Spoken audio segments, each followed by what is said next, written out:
Salut, bienvenue. Donc une petite vidéo à l'arrache pour vous présenter le nouveau kit tournoi pour Star Wars Légion Dynamic Exit. Vidéo à l'arrache parce que je suis en train de déménager et tout mon matos est déjà dans les cartons. Donc je filme ça vite fait avec mon téléphone portable. Donc j'ai reçu à l'instant le kit qui vient de sortir. Et je crois que c'est une petite exclusivité.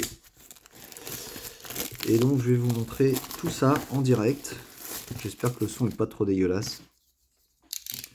Voilà, donc moi j'ai commandé 2 boîtes. Donc on va ouvrir ça sans plus tarder. La boîte elle est assez lourde, hein. On nous dit que là-dedans on va trouver du matériel pour l'événement avec un scénario, du matériel pour 8 joueurs et toutes les règles nécessaires, hein. Donc les scénarios c'est sur des cartes grand format comme on avait pour les ressources avec le Dianoga, là, scénario avec le Dianoga. Il y a 8 cartes Maul alternatives, voilà. Et puis des tokens, etc. Alors on y va.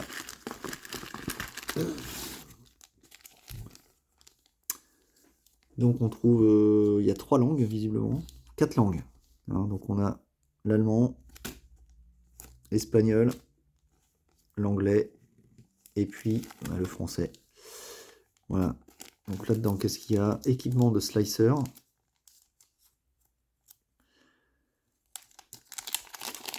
Ça va servir uniquement pour le scénario, hein.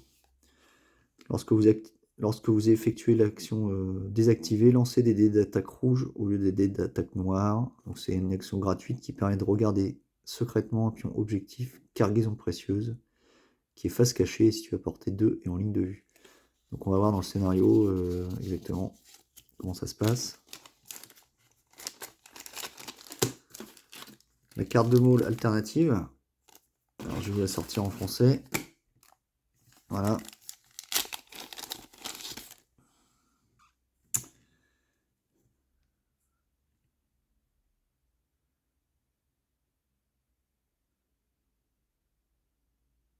Plutôt joli. Moi j'aime bien le style. Avec un verso sympathique. Voilà. Donc c'est le Maul du collectif, hein, le Maul le mercenaire. Donc on va retrouver ses 6 points de vie, ses 3 points de morale, et défense en dés rouges. Avec saut 1, allié de circonstance, déflexion, immunité perforant, maître du Juyo, blessure 1, ce qui lui permet d'avoir ces 3 actions d'entrée de jeu. Il est équipé de base d'un sabre laser à double lame, avec 4 rouges, 4 blancs, impact 2, perforant 2, qu'on va pouvoir remplacer par un Dark Saber. Voilà, 2 slots de force, un slot de commandement, un slot d'entraînement, un slot d'armes donc pour le Dark Saber. Voilà. 170 points.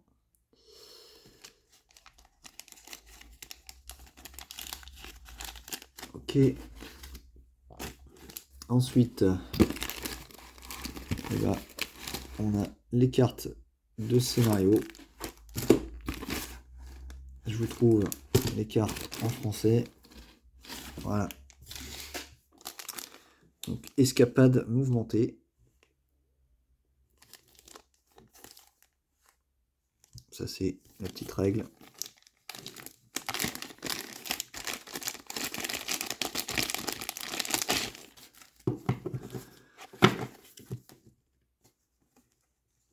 Donc, 2 faces, c'est numéroté, hein, en haut à droite, face 1,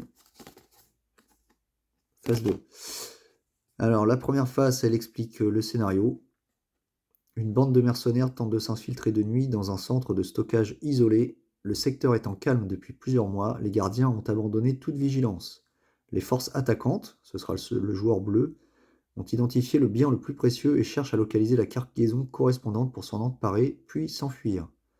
Pour cela, ils devront désactiver les tourelles de défense afin qu'un transport puisse embarquer la cargaison en toute sécurité.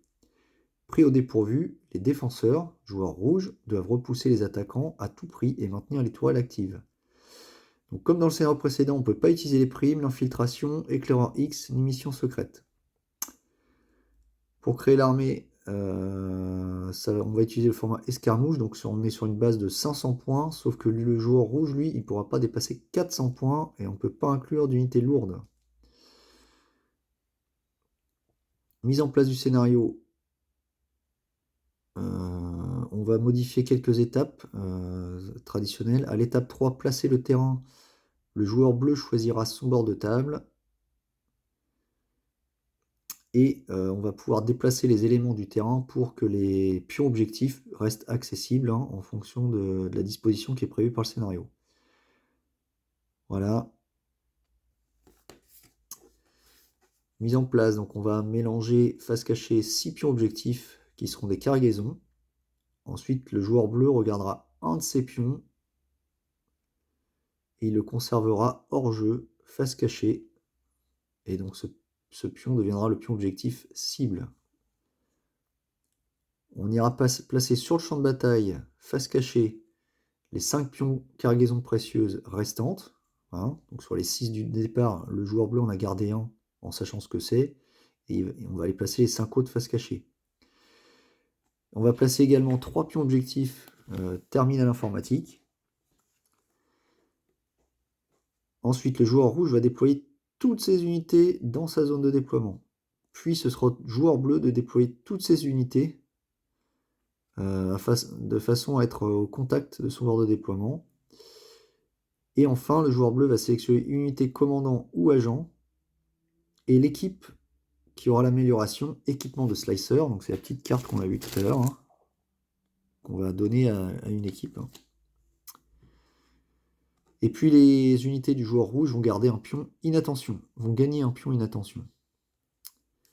Donc comme ça se passe de nuit et un couvert nocturne, la portée maximale de toutes les armes à distance est réduite de 1 pour un minimum de 1, et on ne peut pas faire d'attaque au-delà de la portée 3. Donc pour les snipers qui ont 5 ou portée infinie, limité à portée 3. Tourelle défensive, lorsque toutes les cases de la piste terminale des tourelles contiennent un marqueur, les tourelles s'arrêtent de fonctionner. Donc j'imagine que les bleus vont devoir mettre des marqueurs sur les tourelles. Donc pour le joueur bleu, il a la règle désactivée. Donc en allant au contact d'un pion terminal informatique, on va lancer 3 dés d'attaque noire pour chaque résultat qui correspond au symbole d'une case de piste terminale des tourelles qui n'a pas encore de marqueur. On va mettre un marqueur sur cette case. Deuxième action, ils peuvent dérober, donc revendiquer et regarder secrètement un des 5 pions cargaison précieuse qui est au contact de votre chef d'unité. Voilà. Donc il y a une deuxième big carte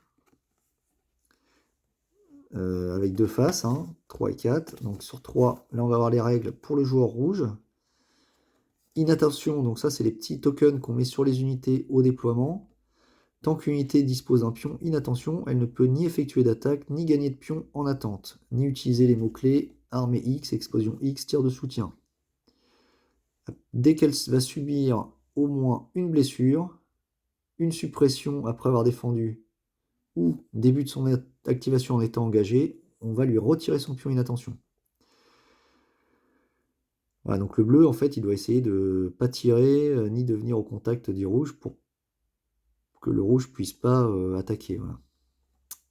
Ils vont avoir guetteur, les rouges. Quand une unité qui a un pion inattention, contrôlée par le joueur rouge, s'active, si une unité ennemie située à portée 3, on va lancer un dé de défense blanc. Et pour chaque unité ennemie à portée 2 en ligne de vue, on va lancer un dé de défense blanc supplémentaire.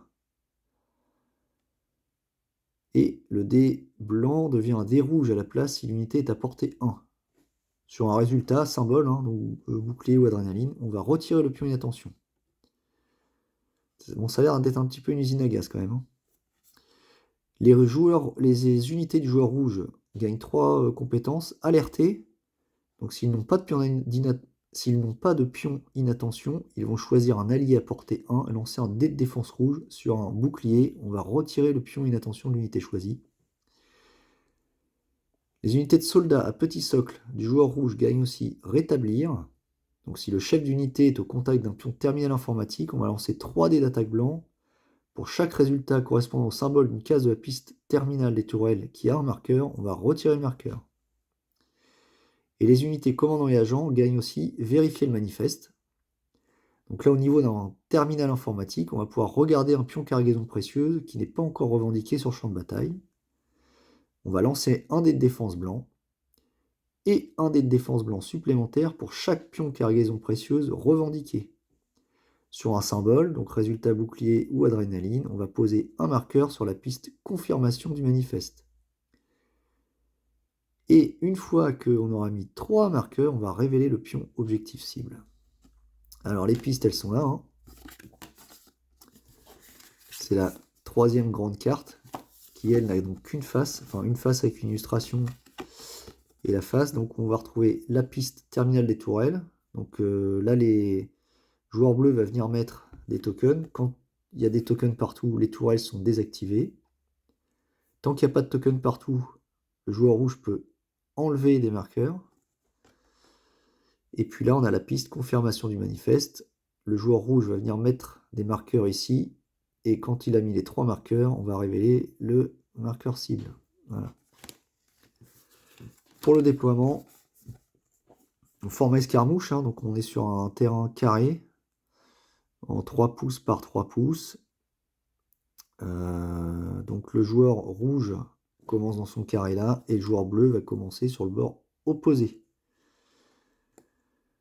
Ici on va mettre les pions terminaux informatiques 1, 2, 3. Donc il y en a un qui est déjà dans la zone rouge.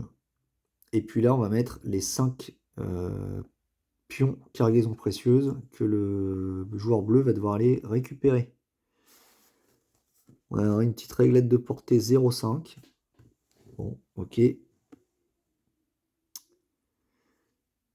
Condition de victoire. Au début de la phase finale, si les tourelles défensives ne fonctionnent plus, le joueur bleu peut révéler chaque pion cargaison précieuse revendiqué qui se trouve intégralement dans la zone de déploiement du joueur rouge. Si le joueur bleu révèle un pion qui correspond au pion objectif cible, il remporte la partie. Et donc si à la fin des 6 tours de jeu, d'ailleurs il y a 6 tours de jeu pour un scénario en format escarmouche, normalement il y a 5 tours. À la fin du round 6, si le joueur bleu n'a toujours pas remporté la partie, c'est le joueur rouge qui est vainqueur. Voilà. Donc on va trouver aussi les tokens. Voilà. Donc la petite réglette de 0,5. Les pions inattention. Les pions cargaison. Et les pions terminal informatique. Alors on place que 3 terminaux informatiques, mais il y a 4 pions. Ah oui, puis le 4e, il doit servir. Non, moi je sais pas à quoi il sert le 4e. Vous me direz. Voilà, voilà. Bon, ben, c'était vite fait, avec des petits moyens. Vous devrez bien retrouver bientôt ce scénario sur certaines tables organisées dans vos boutiques locales. Je crois d'ailleurs qu'on a Letchai qui organise un tournoi basé sur ce scénario au mois de juillet. Ciao!